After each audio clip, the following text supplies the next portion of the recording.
Bismillahirrahmanirrahim. Assalamu alaikum dear students. Welcome to our regular online class. I am Meena Jahan Akhi, Assistant English Teacher of Platfair School. Today we discuss about changing sentence voice. So let's start our topic, changing sentence voice. প্রিয় শিক্ষার্থীরা, আজকে হচ্ছে আমরা voice নিয়ে class করব, কিভাবে হচ্ছে voice আমরা অ্যাক্টিভ থেকে প্যাসিভে ট্রান্সফার করব সেই বিষয়ে। তোমাদের এ নিয়ে আমি আগে কয়েকটা ক্লাস করেছি, এটা আমাদের রিভিশন ক্লাস হলেও এতে আমি কিছু নতুন সংযোজন তোমাদের জন্য অ্যাড করছি। যদিও আমরা এই টপিকগুলো জানি, তারপর হচ্ছে আমি একটা প্রাথমিক ধারণা তোমাদের দিয়ে নিতে চাই। আসলে ভয়েস কি? ভয়েস হলো ভার্বের গঠন, যার দ্বারা সাবজেক্ট নিজে কিছু করে বা অন্যের কাজ তার উপর এসে পড়ে তা বোঝায়। ভয়েস দুই প্রকার, অ্যাক্টিভ ভয়েস আর প্যাসিভ ভয়েস। অ্যাক্টিভ ভয়েসে হচ্ছে কর্তা সক্রিয় হয়ে কাজ করবে, সেটা হচ্ছে অ্যাক্টিভ ভয়েস। আর প্যাসিভ ভয়েসে আছে যে সেন্টেন্সে সাবজেক্টে নিজে কাজ সম্পন্ন করে না, বরং অবজেক্টের কাজটি তার উপর এসে পড়ে, এটা হচ্ছে প্যাসিভ ভয়েস। এখন আমরা নতুন কিছু রুলস সম্পর্কে জানবো। তার আগে আমরা বেসিক আরেকটা পার্ট জেনে নিই। যে কোনো গ্রামার টপিক অনেক দিন হচ্ছে প্র্যাকটিস না করলে সেটা হচ্ছে আমরা ভুলে যাই। এই জন্য আমি আবার তোমাদের মেমোরাইজ করে দেওয়ার জন্য এই টপিকটা নিয়ে আবার আলোচনা করছি। অ্যাক্টিভ ভয়েসকে প্যাসিভে রূপান্তরের নিয়ম। অ্যাক্টিভ ভয়েসের সাবজেক্টই প্যাসিভ ভয়েসের অবজেক্ট হয় এবং তার পূর্বে বাই বসে। অ্যাক্টিভ ভয়েসের অবজেক্টই প্যাসিভ ভয়েসের সাবজেক্ট হয়। মূল ভার্বের পাস্ট পার্টিসিপল ফর্ম হয়, তার পূর্বে সাবজেক্ট ও টেন্স অনুযায়ী অক্সিলারি ভার্ব বসে। এখন কথা হচ্ছে অক্সিলারি ভার্ব ব্যবহারের নিয়ম। আমরা কিভাবে জানবো কোন অক্সিলারি ভার্ব থাকলে সেটা ট্রান্সফার করার পরে কোন অক্সিলারি ভার্ব হবে? দেখো, প্রেজেন্ট ইনডিফিনিট টেন্স যদি এম ইজ আর থাকে সেটা হয়ে যাবে past indefinite, was were. Future ইনডিফিনিটে হবে shall be will be. Present কন্টিনিউয়াসে হবে am being is being are being. Past কন্টিনিউয়াসে হবে was being were being. Future কন্টিনিউয়াসে হবে shall be being will be being. Present perfect টেন্সে হবে shall have will have. Past perfect টেন্সে হবে হ্যাড বিন, আর ফিউচার পারফেক্ট হবে shall have been will have been. এই স্ট্রাকচারগুলো যদি তোমাদের মনে থাকে তাহলে হচ্ছে আমাদের ভয়েস করতে কোনো প্রবলেমই হবে না। যেহেতু জেনারেল রুলসগুলো আমরা আগে থেকেই পারি, আজকে আমরা ব্যতিক্রমী ধর্মী কিছু রুলস নিয়ে আলোচনা করব। রুল 10, ট্রানজিটিভ ভার্বযুক্ত অ্যাক্টিভ ভয়েসকে প্যাসিভ করার নিয়ম। ইন্ট্রানজিটিভ ভার্বযুক্ত অ্যাক্টিভ ভয়েসকে প্যাসিভ করার নিয়ম। সাধারণত ইনট্রানজিটিভ ভার্বের প্যাসিভ ভয়েস হয় না, তবে ইনট্রানজিটিভ ভার্বের পরে প্রিপোজিশন যুক্ত হয়ে যদি গ্রুপ ভাব গঠন করে এবং তার ট্রানজিটিভ ভার্ব হিসেবে ব্যবহৃত হয়, তবে তারপরে প্যাসিভ ভয়েস হয়। সেক্ষেত্রে নিয়মটি হচ্ছে এরকম হবে, দেখো। She looks after the orphans. The orphans are looked after by her. দেখো, এখানে হচ্ছে she looks after the orphans. এখানে আমরা করেছি দ্য অরফানস, আমাদের সাবজেক্টে নিয়ে আসছি। দেন হচ্ছে আমাদের যে অক্সিলারি ভার্বের রুল অনুযায়ী ছিল, এটা প্রেজেন্ট টেন্সে আছে, এজন্য এটাকে আমরা অরফানসের পরে সাধারণত ইজ আর এম হয় না, এজন্য আর বসিয়েছি। লুকটের প্যাসিভ হচ্ছে লুকড, পাস্ট পার্টিসিপল ফর্মটা হচ্ছে লুকড, তারপর হচ্ছে আফটার, তারপর হচ্ছে অবজেক্টের, যেহেতু সাবজেক্টটা অবজেক্ট হয়ে যাবে তার আগে সাধারণত বাই বসাতে হয়। তাহলে the orphans are looked after by her. এখন হচ্ছে রুল 11, রিফ্লেক্সিভ অবজেক্ট। এখন আমরা জেনে নিই রিফ্লেক্সিভ অবজেক্টগুলো কোনগুলো। Myself, ourselves, yourselves, themselves, himself, herself যুক্ত অ্যাক্টিভ ভয়েসকে প্যাসিভে পরিণত করার নিয়ম, অর্থাৎ পরিবর্তন করার নিয়ম। He killed himself. তোমরা এখানে দেখতে পাচ্ছ অ্যাক্টিভ ভয়েস আছে হি কিল্ড হিমসেলফ। দেখো, সে নিজেকে নিজে হত্যা করেছে, তাহলে এখানে হি ওয়াজ কিল্ড বাই হিমসেলফ। চেঞ্জটা দেখেছো কোথায় হয়েছে? অর্থাৎ প্রদত্ত অ্যাক্টিভ ভয়েসের সাবজেক্টটি অপরিবর্তিত অবস্থায় প্যাসিভের সাবজেক্ট হিসেবে প্রথমে বসেছে, তারপর টেন্স ও পার্সন অনুযায়ী অক্সিলারি ভার্ব বসেছে, দেন হচ্ছে মূল ভার্বের পাস্ট পার্টিসিপল, দেন হচ্ছে বাই, তারপর হচ্ছে রিফ্লেক্সিভ যে অবজেক্টটি আছে সেটিই বসেছে। এখন আমরা জানবো রুল 12, ফ্যাক্টিটিভ অবজেক্ট বা হচ্ছে কমপ্লিমেন্টারি অবজেক্ট যুক্ত অ্যাক্টিভ ভয়েসকে কীভাবে প্যাসিভে রূপান্তর করতে হয়। ফ্যাক্টিটিভ অবজেক্টের সংজ্ঞা হচ্ছে select, elect, nominate, make, call, name ইত্যাদি ট্রানজিটিভ ভার্বগুলোর অবজেক্ট থাকা সত্ত্বেও সম্পূর্ণরূপে অর্থ প্রকাশ করতে পারে না।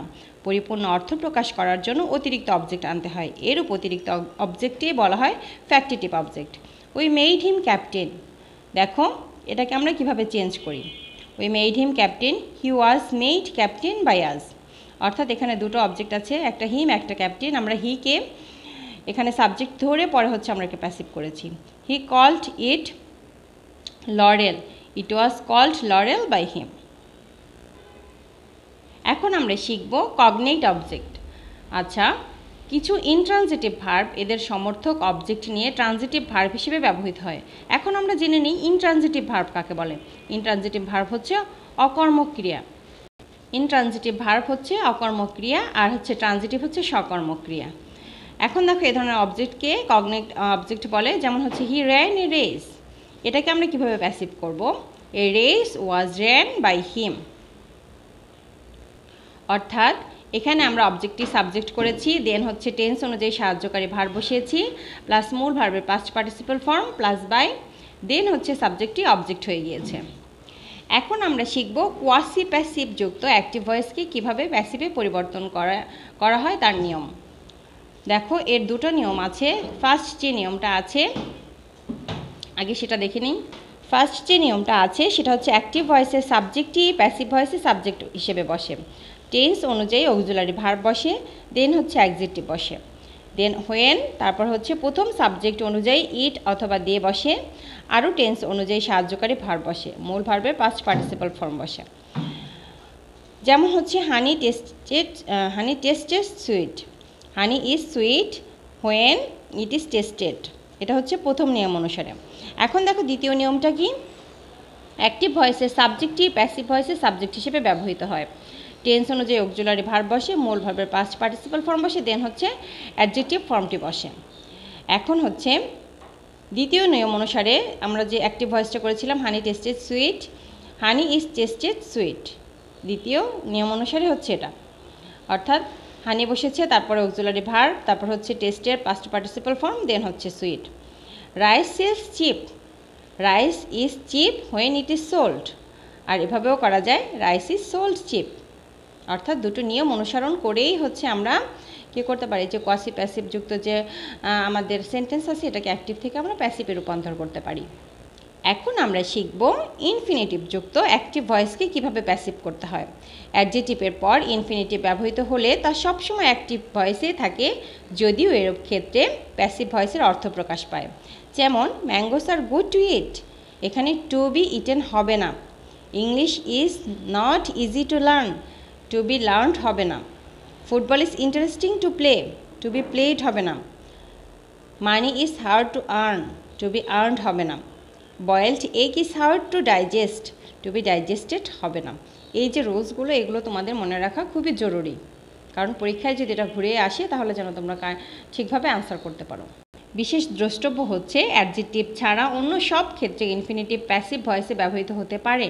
যেমন he does not want to be disturbed, I do not like to be insulted, the teacher order the student to be punished. Rule 16, other infinitive combinations infinitive যুক্ত অ্যাক্টিভ ভয়েসকে প্যাসিভে করার নিয়ম।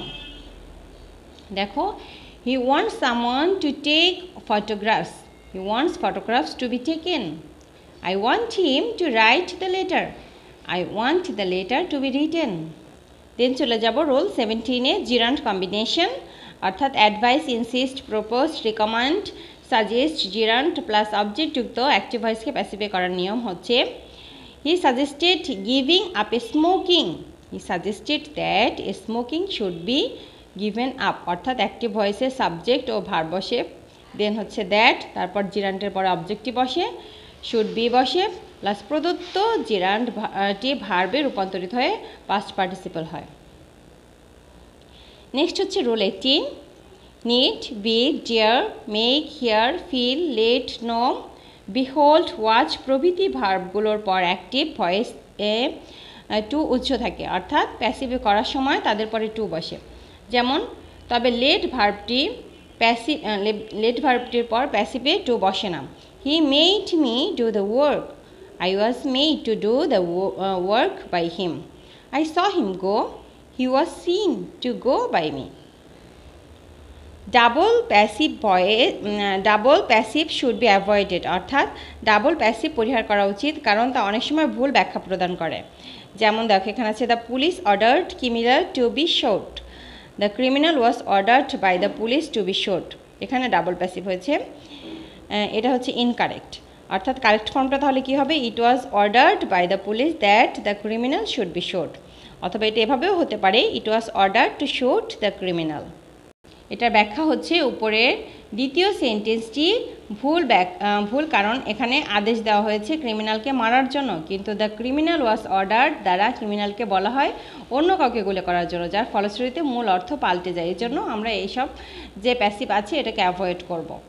অনেক ক্ষেত্রে অ্যাক্টিভ ভয়েসের সাবজেক্টকে অবজেক্ট করার সময় বাই ছাড়া অন্য প্রিপোজিশন যুক্ত হয়, যেমন টু, অ্যাট, অন, উইথ ইত্যাদি ব্যবহৃত হয়। যেমন কি annoyed me, I was annoyed with him, অর্থাৎ অ্যানয়েডের পরে হচ্ছে উইথ যুক্ত হয়, এর আগে এরপরে আসলে বাই যুক্ত হয় না। দেন আরেকটা দেখো, সেজের পরে উইথ হয়, স্যাটিসফাইডের পরে উইথ হয়, তারপর হচ্ছে শকটের পরে সাধারণত অ্যাট হয়, তারপরে নোয়ের পরে হচ্ছে টু হয়। এই যে জিনিসগুলো এগুলো হচ্ছে আমাদের মনে রাখা দরকার। মার্ভেলটের পরে অ্যাট হয়। দেন হচ্ছে রুল 21, ওয়ান প্লাস শুড যুক্ত সেন্টেন্সকে প্যাসিভ করার নিয়ম হচ্ছে one should take care of one's health should be taken care of. এখন হচ্ছে কিভাবে হচ্ছে প্যাসিভ ভয়েস অ্যাক্টিভে রূপান্তর করা যায়। তোমাদের যদি সঠিক ধারণা থাকে কিভাবে অ্যাক্টিভ থেকে প্যাসিভে তুমি রূপান্তর করবে, সেই পূর্ণাঙ্গ ধারণা থাকলেই হচ্ছে আমরা প্যাসিভকে আবার অ্যাক্টিভেও রূপান্তর করতে পারবো। এই জন্য আমরা এই চার্টটা ভালো করে দেখিনি। অ্যাক্টিভ ভয়েসে প্যাসিভে রূপান্তরের নিয়ম ভালোভাবে আয়ত্তে থাকলে প্যাসিভ ভয়েসকে অ্যাক্টিভ ভয়েসে রূপান্তর করা সহজ হয়। কিন্তু কোনো প্যাসিভ ভয়েসে যদি অবজেক্ট উচ্চ থাকে, সেক্ষেত্রে প্যাসিভ ভয়েসটির অর্থ অনুযায়ী যথোপযুক্ত সাবজেক্ট বসাতে হয়। His pen has been stolen, someone has stolen his pen. দেখো এই সেন্টেন্সটা কত সুন্দর করে এভাবে বুঝিয়ে দিয়েছে। অর্থাৎ যদি অবজেক্টটা উচ্চ থাকে, তাহলে আমি প্যাসিভ ভয়েসটির অর্থ অনুযায়ী যথোপযুক্ত সাবজেক্ট বসিয়ে আমরা এটা প্যাসিভ করতে পারবো। সো ডিয়ার স্টুডেন্টস, আজকে হচ্ছে আমরা শিখলাম প্যাসিভ ভয়েস অ্যাক্টিভ থেকে প্যাসিভে করার নতুন কিছু নিয়ম। আর আমরা এই নিয়ম অনুযায়ী আমাদের যে এক্সারসাইজগুলো আছে এগুলো ট্রাই করব। যেহেতু আমরা আগে অ্যাক্টিভ থেকে প্যাসিভ ভয়েস করেছি, তো আমাদের জন্য এটা সহজ। আর কোনো প্রবলেম হলে অবশ্যই সাবজেক্ট টিচারকে ইনফর্ম করব। So dear students, thank you all. Stay home, stay safe, stay with learning. আল্লাহ হাফিজ।